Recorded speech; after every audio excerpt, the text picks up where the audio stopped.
Assalamualaikum everyone, I'm here with another video, and in this video we are going to discuss about some important things regarding the BDS admission in private sector dental colleges Punjab. तो सबसे पहले तो आपके पास documents क्या क्या required हैं। सबसे पहले आपके पास आपका मैट्रिक का सर्टिफिकेट होना चाहिए, आपके पास आपका एफएससी का सर्टिफिकेट होना चाहिए। अगर आप ए लेवल से ओ लेवल के स्टूडेंट हैं तो आपके पास आईबीसीसी से इक्विवेलेंसी का सर्टिफिकेट होना चाहिए। मूविंग फॉरवर्ड आपके पास आपका डोमिसाइल होना चाहिए, आपके पास आपका सीएनआईसी या बी फॉर्म होना चाहिए, आपके पास आपके फादर मदर या किसी गार्डियन का सीएनआईसी होना चाहिए।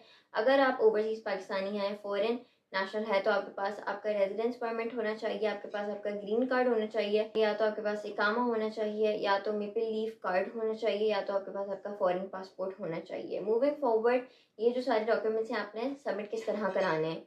ये जो सारे डॉक्यूमेंट्स हैं आप ऑनलाइन एप्लीकेशन के साथ सबमिट कराएंगे और ऑनलाइन पोर्टल पर ही सबमिट होंगे। मोर ओवर जेपीजी या जेपीईजी के फॉर्म में सबमिट होंगे। जो फाइल साइज होगी वो 1 MB से बड़ी नहीं होगी। आपका जो डॉक्यूमेंट है वो करेक्ट फाइल नेम के साथ सबमिट होना चाहिए।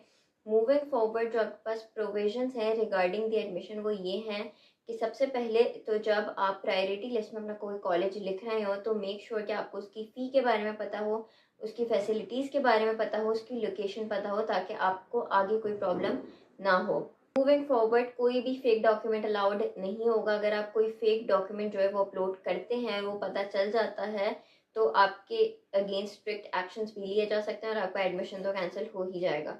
मूविंग फॉरवर्ड जो प्राइवेट सेक्टर में डेंटल कॉलेज के अप्लाई कर रहे होते हैं स्टूडेंट्स, उनके लिए क्या रिक्वायरमेंट्स होती हैं। सबसे पहले तो जब आपकी सिलेक्शन लिस्ट अनाउंस हो उसके 3 दिन के अंदर अंदर आपने अपनी फ़ीस सबमिट करानी होती है। देन आपको अपना जाकर कॉलेज विजिट करना होता है। वहाँ के प्रिंसिपल से आपने एक ज्वाइनिंग रिपोर्ट और कंसेंट फॉर्म पर साइन कराना होता है। फिर उस फॉर्म को आप स्कैन कर कर अपलोड करते हैं अपनी एप्लीकेशन वाले पोर्टल पर।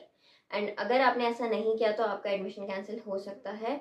मूविंग फॉरवर्ड अगर कोई वेकेंट सीट होती है, जैसे अगर किसी स्टूडेंट ने अपनी सीट पर एडमिशन नहीं लिया होता तो वो जो सीट है वो उसके बाद वाला जो स्टूडेंट होता है उसको दे दी जाती है। अगर अपग्रेडेशन वाली चीज़ होती है कि कोई स्टूडेंट है उसको अपना करेंट कॉलेज पसंद नहीं है, उसको अपग्रेड कराना है, और अपग्रेड तो उसको एक रिटन चॉइस जो है अपनी ज्वाइनिंग और कंसेंट फॉर्म के साथ सबमिट करानी होती है।